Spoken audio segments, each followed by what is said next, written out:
25 मार्च 1931 को कानपुर के एक अस्पताल के बाहर लाशों की ढेर पर एक लाश मिली। वो इतनी फूल गई थी कि उस लाश को लोग पहचान भी नहीं पा रहे थे। बड़ी मुश्किल से लोगों ने उस लाश को पहचाना और पता चला कि ये लाश एक ऐसे पत्रकार की है जिसने हिंदू मुस्लिम दंगे को रोकने के लिए अपनी जान दे दी।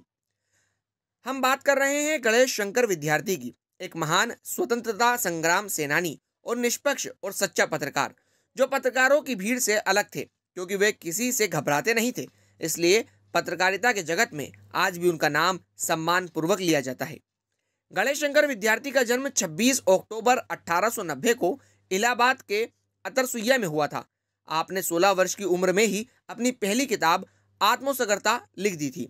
दरअसल गणेश शंकर विद्यार्थी की मृत्यु हिंदू मुस्लिम दंगों को रोकने की कोशिश में चली गई थी। बात मार्च 1931 की है। भगत सिंह, राजगुरु और सुखदेव को फांसी दी गई थी, जिसके बाद देश भर में अंग्रेजों के खिलाफ लोग आक्रोशित हो गए थे। इसी से घबराकर गोरी सरकार ने देश में हिंदू मुस्लिम दंगे भड़का दिए।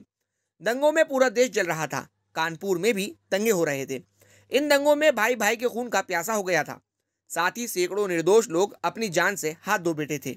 ऐसे में कानपुर के लोकप्रिय अखबार प्रताप के संपादक गणेश शंकर विद्यार्थी ने पूरे दिन दंगाग्रस्त क्षेत्रों में घूमकर निर्दोषों की जान बचाई।